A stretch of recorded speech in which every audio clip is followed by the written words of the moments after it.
Hi, fifth graders. We are going to be reading some more Wonder today.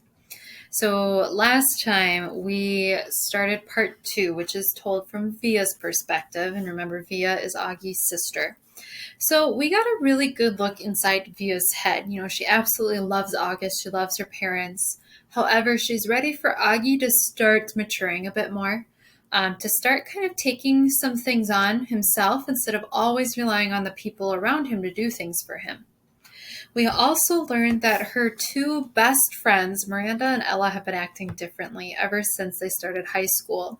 She was hurt that Miranda came back from camp and had been home for 2 weeks before school started and never contacted Via once. And so we're not sure what's going on there, but we do know that Via is hurt by it. And she's kind of navigating a lot of different things in her life right now. So we are going to get started on page 100, and today we're reading pages 100 through 117. So page 100, breakfast. "Can you pick me up from school today?" I said the next morning, smearing some cream cheese on my bagel.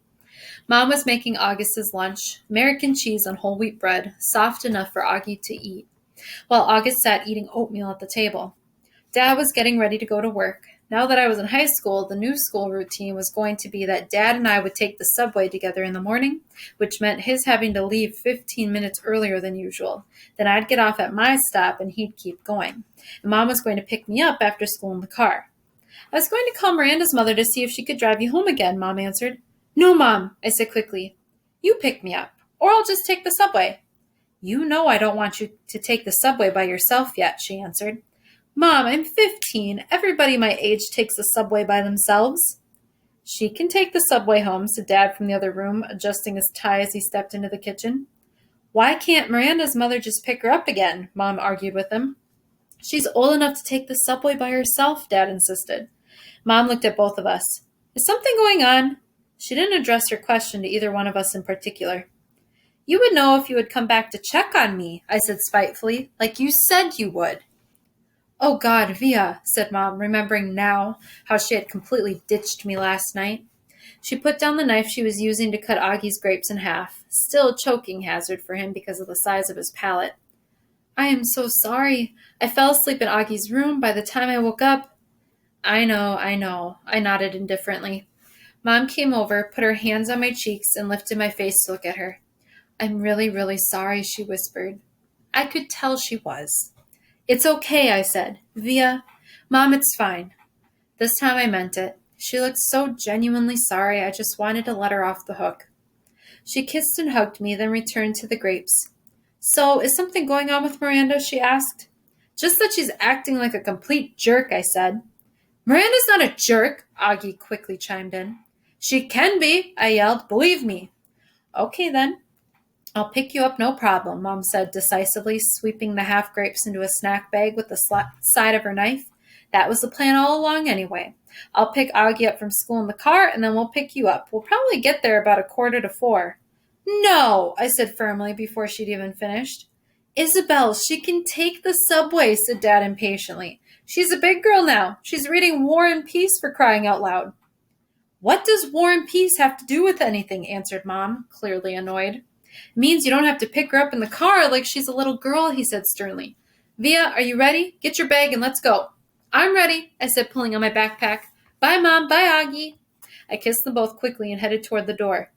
"Do you even have a Metro card?" Mom said after me. "Of course she has a Metro card," answered Dad, fully exasperated. "Yeesh, Mama, stop worrying so much. Bye," he said, kissing her on the cheek. "Bye, big boy," he said to August, kissing him on the top of his head. "I'm proud of you. Have a good day." "Bye, Daddy. You too." Dad and I jogged down the stoop stairs and headed toward the block. "Call me after school before you get on the subway," Mom yelled at me from the window. I didn't even turn around but waved my hand at her so she'd know I heard her. Dad did turn around, walking backward for a few steps. "War and Peace, Isabel," he called out, smiling as he pointed at me. "War and Peace." Fifth grade, have you ever felt ready to do something when maybe one of your parents was still nervous about you having to do it? I think for our parents, it can be really hard for them to accept when we're growing up and we're ready to take on certain responsibilities. So sometimes you might have one of your parents saying, yes, he or she's ready to do this. And your other parent's like, well, I don't know. And it's probably really hard to watch us grow up and keep taking on more responsibilities. All right, Genetics 101. Both sides of Dad's family were Jews from Russia and Poland. Papa's grandparents fled the pogroms and ended up in New York City at the turn of the century. Tata's parents fled the Nazis and ended up in Argentina in the 40s. Papa and Tata met at a dance on the Lower East Side while she was in town visiting a cousin. They got married, moved to Bayside, and had Dad and Uncle Ben. Mom's side of the family is from Brazil.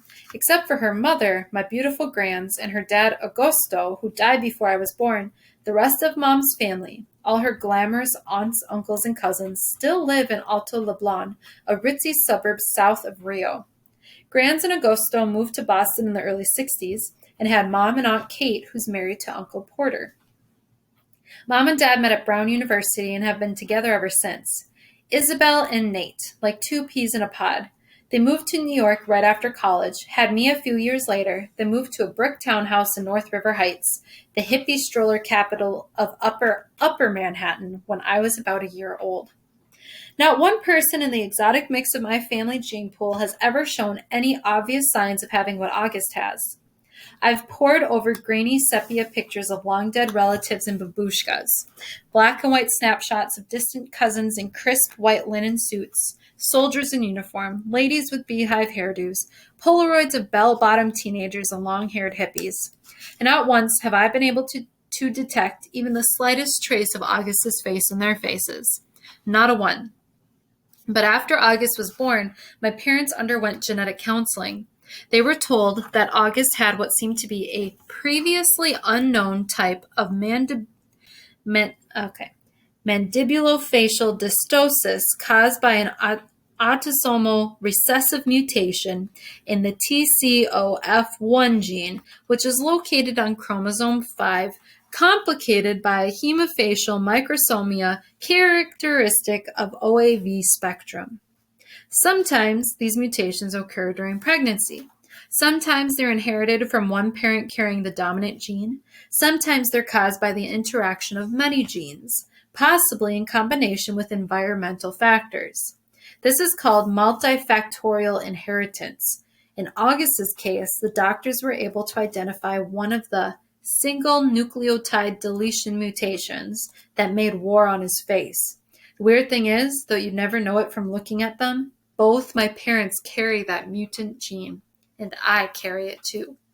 Now, 5th grade, don't be frustrated if you didn't understand half of the words I just said there. That's okay. That's Via's point. It's all of these big words, but all these big words just lead to the fact that Augie was born with this mutation and Via wasn't. However, Via still carries the gene for it. The Punnett square. If I have children, there's a 1 in 2 chance that I will pass on the defective gene to them. That doesn't mean they'll look like August, but they'll carry the gene that got double dosed in August and helped him make him the way he is. If I marry someone who has the same defective gene, there's a 1 in 2 chance that our kids will carry the gene and look totally normal, a 1 in 4 chance that our kids will not carry the gene at all, and a 1 in 4 chance that our kids will look like August. If August has children with someone who doesn't have a trace of the gene, there's a 100% probability that their kids will inherit the gene, but a 0% chance that their kids will have a double dose of it like August, which means they'll carry the gene no matter what, but they could look totally normal. If he marries someone who has the gene, their kids will have the same odds as my kids. This only explains the part of August that's explainable. There's that other part of his genetic makeup that's not inherited, but just incredibly bad luck.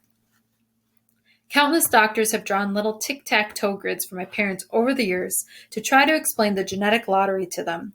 Geneticists use these Punnett squares to determine inheritance, recessive and dominant genes, probabilities, and chance. But for all they know, there's more they don't know. They can try to forecast the odds, but they can't guarantee them. They use terms like germline mosaicism, chromosome rearrangement, or delayed mutation to explain why their science is not an exact science. I actually like how doctors talk. I like the sound of science. I like how words you don't understand explain things you can't understand. There are countless people under words like germline mosaicism, chromosome rearrangement, or delayed mutation. Countless babies who'll never be born, like mine. Now, fifth grade, let's pause for a moment there. Via just said, countless babies who will never be born, like mine. Has Via already made a decision about whether or not she wants to have kids when she grows up? She has. If we look back, she was talking about the odds, right? She was talking about the odds of her kids looking like August. She said there's a 1 in 2 chance that she'll pass on the defective gene to them. So 50% chance that her kids will inherit the gene. Remember, that doesn't mean that they will automatically look like August. It just means they will have the gene. If she marries someone who also has the gene, there's again a 50% chance that they'll pass on the gene and look completely normal. A fourth or a 25% chance that their kids won't carry the gene at all. And then there's a 25% chance that their kids will carry the gene and look like August. So fifth grade, in Via's head, she has seen everything Augie has had to go through the surgeries, the struggles, the bullying, all of that, the fighting for his life. And in her head, she's thinking, there's a 75% chance that I pass on the gene to my kids. There's a 75% chance they get the gene. There's a 25% chance that they don't. So if we were looking at a pizza, imagine that pizza being cut into 4 pieces. 3 of those pieces represent her kids getting the gene. 1 of those pieces represents they don't get the gene at all. Then, of those 3 pieces of the pizza of getting the gene, 2, or what did she say? If one of those pieces represents her kids looking like August. So in her head, she's like 25% chance. There's a 25% chance my child could end up having to go through what Augie had to go through. So in her head, at least at this point, remember she's 15, she could change her mind back and forth and back again by the time she's married and maybe thinking about that. But at this point, she's thinking, I don't want to put my kids through that. Do you understand where Via is coming from with that decision?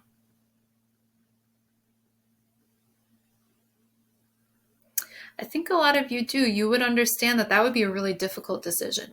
You might pick a different decision, but I think a lot of us can understand, why Via, at this point in her life, 15, has decided, I don't think I want to have kids because I don't necessarily want to watch them suffer the way I've had to watch my brother suffer. Okay, page 107, out with the old. Miranda and Ella blasted off. They attached themselves to a new crowd destined for high school glory. After a week of painful lunches where all they would do was talk about people that didn't interest me, I decided to make a clean break for it. They asked no questions. I told no lies. We just went our separate ways. I didn't even mind after a while. I stopped going to lunch for about a week, though, to make the transition easier, to avoid the fake, oh shoot, there's no room for you at the table, Olivia. It was just easier to go to the library and read. I finished War and Peace in October. It was amazing. People think it's such a hard read, but it's really just a soap opera with lots of characters, people falling in love, fighting for love, dying for love. I want to be in love like that someday. I want my husband to love me the way Prince Andre loved Natasha. I ended up hanging out with a girl named Eleanor, who I'd known from my days at PS22. Remember, that's her elementary school. Though we'd gone to different middle schools. Eleanor had always been a really smart girl. A little bit of a crybaby back then, but nice. I'd never realized how funny she was. Not laugh out loud daddy funny, but full of great quips. And she never knew how lighthearted I could be. Eleanor, I guess, had always been under the impression that I was very serious. And as it turns out, she'd never liked Miranda and Ella. She thought they were stuck up. I gained entry through Eleanor to the smart kids table at lunch. It was a larger group than I'd been accustomed to hanging out with and a more diverse crowd. It included Eleanor's boyfriend, Kevin, who would definitely become class president someday, a few techie guys, girls like Eleanor who were members of the yearbook committee and the debate club, and a quiet guy named Justin who had small round glasses and played the violin, and who I had an instant crush on. When I'd see Miranda and Ella, who were now hanging out with the super popular set, we'd say, "Hey, what's up?" and move on. Occasionally, Miranda would ask me how August was doing, and then say, "Tell him I say hello." This I never did, not to spite Miranda, but because August was in his own world these days. There were times at home that we never crossed paths. October 31st. Grants had died the night before Halloween. Since then, even though it's been 4 years, this has always been a sad time of year for me. For Mom, too, though she doesn't always say it. Instead, she immerses herself in getting August's costume ready, since we all know Halloween is his favorite time of the year. This year was no different. August really wanted to be a Star Wars character called Boba Fett, so Mom looked for a Boba Fett costume in August's size, which strangely enough was out of stock everywhere. She went to every online store, found a few on eBay that were going for an outrageous amount, and finally ended up buying a Jango Fett costume that she then converted into a Boba Fett costume by painting it green. I would say in all, she must have spent 2 weeks working on the stupid costume. And no, I won't mention the fact that Mom has never made any of my costumes because it really has no bearing on anything at all. Now, 5th grade, even though Via says she's not going to mention it, do you think... Remember, Via is kind of dealing with this feeling of feeling like she's being left out. Does she feel a little left out by that fact? The fact that her mom has always made Augie's costumes but has never made a costume for her? Yeah, she is. Remember, Via always understands, but does that mean she isn't a little hurt by it? No. You can feel multiple things at once. And while she completely understands, she is a little hurt. The morning of Halloween, I woke up thinking about Grans, which made me really sad and weepy. Dad kept telling me to hurry up and get dressed, which just stressed me out even more, and suddenly I started crying. I just wanted to stay home. So Dad took August to school that morning, and Mom said I could stay home, and the two of us cried together for a while. One thing I knew for sure, however much I missed Grans, Mom must have missed her more. All those times August was clinging to life after a surgery, all those rushed trips to the ER, Grants had always been there for Mom. It felt good to cry with Mom, for both of us. At some point, Mom had the idea of our watching The Ghost and Mrs. Muir together, which is one of our all-time favorite black and white movies.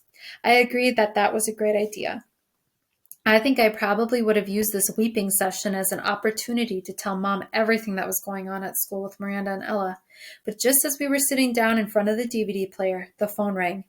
It was a nurse from August's school calling to tell Mom that August had a stomach ache and should be picked up. So much for the old movies and the mother-daughter bonding. Mom picked August up, and the moment he came home, he went straight to the bathroom and threw up. Then he went to his bed and pulled the covers over his head. Mom took his temperature, brought him some hot tea, and assumed the August's mom role again. Via's mom, who had come out for a little while, was put away. I understood, though. August was in bad shape. Neither one of us asked him why he had worn his bleeding scream costume to school instead of the Boba Fett costume Mom had made for him. If it annoyed Mom to see the costume she had worked on for 2 weeks tossed on the floor, unused, she didn't show it. Okay, 5th grade.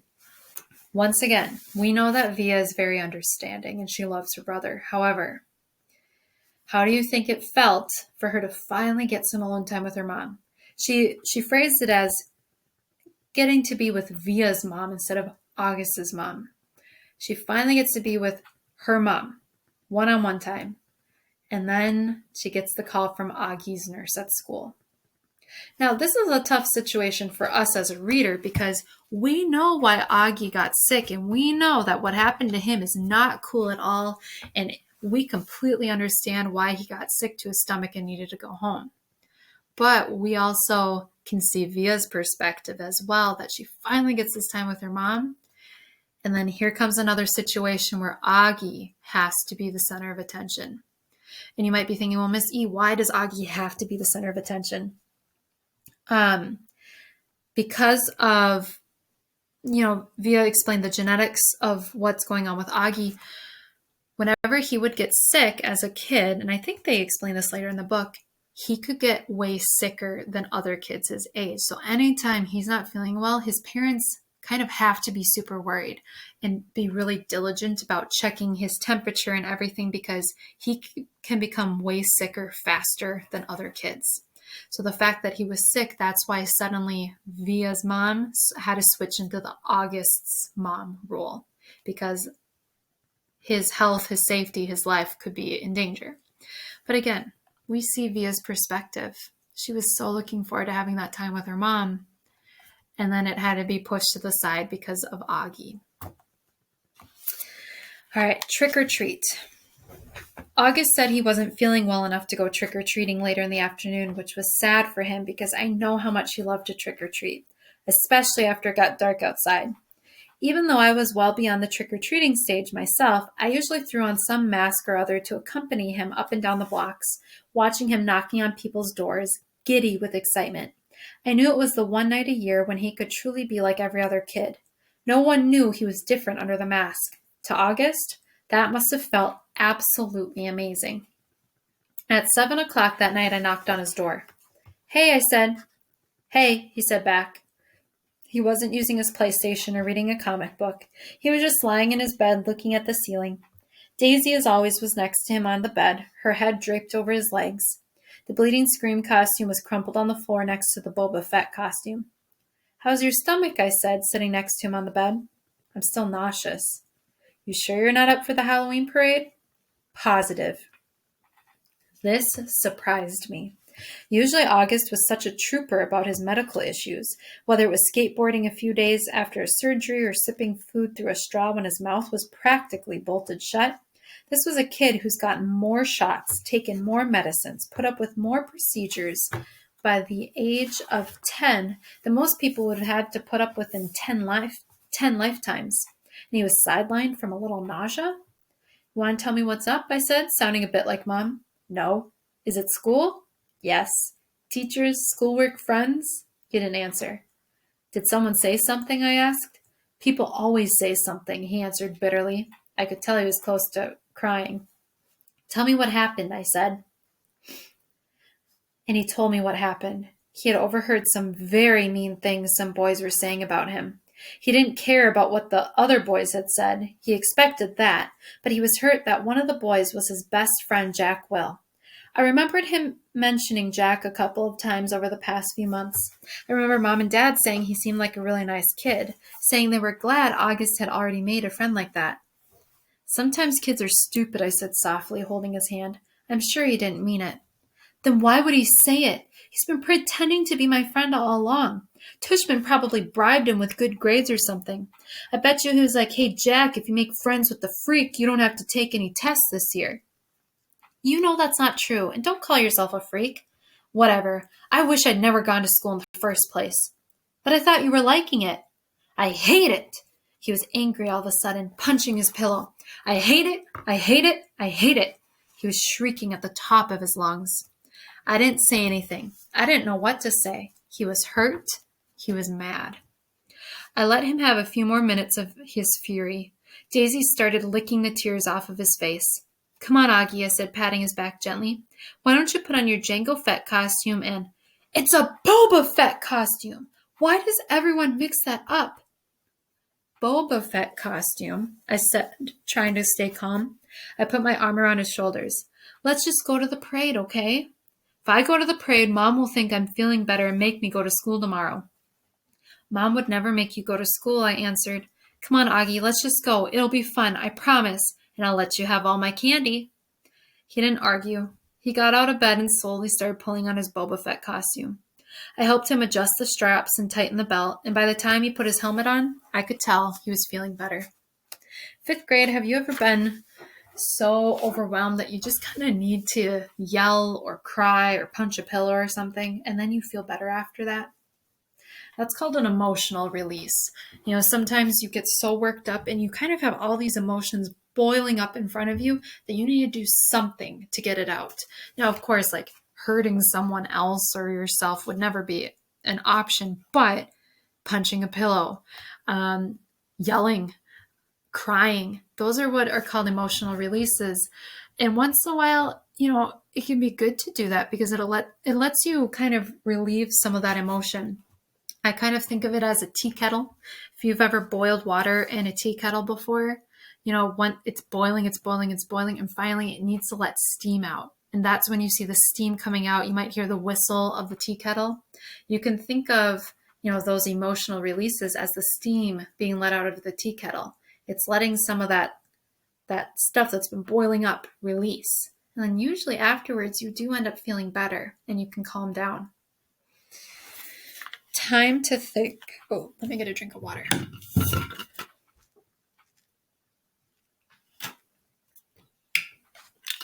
Time to think. August played up the stomach ache the next day so he wouldn't have to go to school. I admit I felt a little bad for Mom, who was genuinely concerned that he had a stomach bug, but I had promised August I wouldn't tell her about the incident at school. By Sunday, he was still determined not to go back to school. "What are you planning on telling Mom and Dad?" I asked him when he told me this. "They said I could quit whenever I wanted to." He said this while he was still focused on a comic book he was reading. "But you've never been the kind of kid who quits things," I said truthfully. "That's not like you." "I'm quitting." "You're going to have to tell Mom and Dad why," I pointed out, pulling the comic book out of his hand so he'd have to look up at me while we were talking. "Then Mom will call the school and everyone will know about it." "Will Jack get in trouble?" "I would think so." "Good." I have to admit, August was surprising me more and more. He pulled another comic book off his shelf and started leafing through it. "Augie," I said, "are you really going to let a couple of stupid kids keep you from going back to school? I know you've been enjoying it. Don't give them that power over you. Don't give them the satisfaction." "They have no idea I even hurt them," he explained. "No, I know, but Via, it's okay. I know what I'm doing. I've made up my mind." "But this is crazy, Augie," I said emphatically, pulling the new comic book away from him too. "You have to go back to school. Everyone hates school sometimes. I hate school sometimes. I hate my friends sometimes. That's just life, Augie. You want to be treated normally, right? This is normal. We all have to go to school sometimes, despite the fact that we have bad days, okay?" "Do people go out of their way to avoid touching you, Via?" he answered, which left me momentarily without an answer. "Yeah, right. That's what I thought. So don't compare your bad days at school to mine, okay?" "Okay, that's fair," I said. "But it's not a contest about whose days suck the most, Augie. The point is, we all have to put up with the bad days. Now, unless you want to be treated like a baby the rest of your life, or like a kid with special needs, you just have to suck it up and go." He didn't say anything, but I think that last bit was getting to him.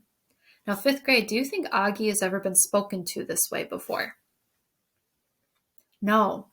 Via, at the beginning of her part in this book, said their family was like the universe. Augie was the sun, and everyone orbits around Augie, like planets orbit around the sun. He's the center of their universe. He is taken care of. He's looked after. For obvious reasons, right? There's a reason for it. But do you think they've ever said to Augie, "Suck it up and deal with it"? No, his parents probably would never say that to him, right? Via is kind of taking on that role of being very realistic with Augie, saying, "You know what? Yes, this situation sucks. However, you want to be a normal kid, you want to be treated normally?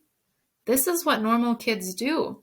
On their bad days, they still go to school. They still do this and this." So she's kind of pushing Augie to make a decision right now. Do you want to be the kid that everyone looks at as having special needs and needing extra attention? Or do you want to finally take a step towards being treated more like and I'm using quotation marks with my hands right now, a normal kid? So she's being very realistic with him. "You don't have to say a word to those kids," I continued. "August, actually, it's so cool that you know what they said, but they don't know you know what they said, you know? What the heck? You know what I mean. You don't have to talk to them ever again if you don't want, and they'll never know why, see?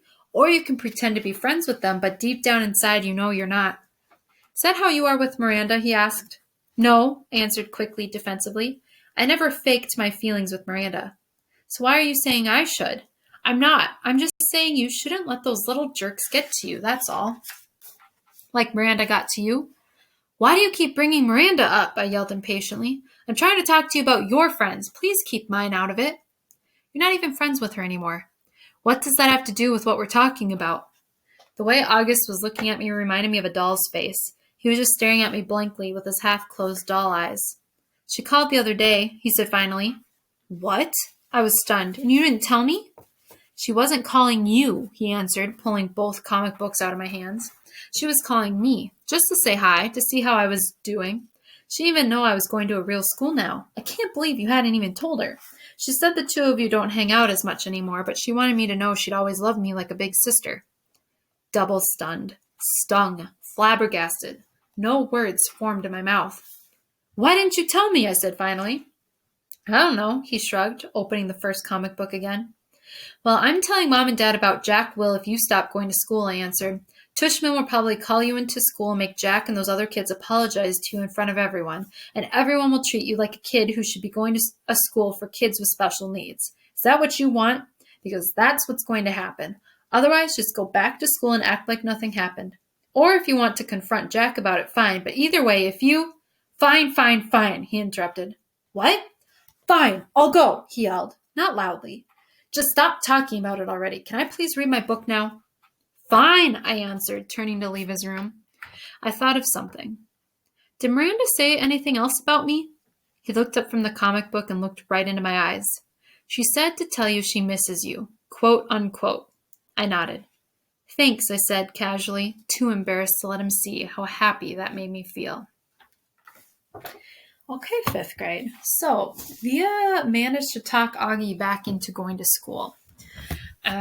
She was kind of giving him what I would call tough love, being there to support him, always loving him, but kind of telling him how it is, being very realistic with him, saying, Augie, I understand this. However, if you want to start the process of growing up, becoming more mature, this is how most people would handle this situation. They don't just refuse to stop going to school. So she kind of had that real talk with Augie, and in turn, she found out that Miranda says she misses Via. And I'm sure Via's thinking, well, what the heck? Why is she acting this way then? If she misses me, why won't she just be my friend? So 5th grade, do you think something's going on with Miranda that we don't know about? Probably.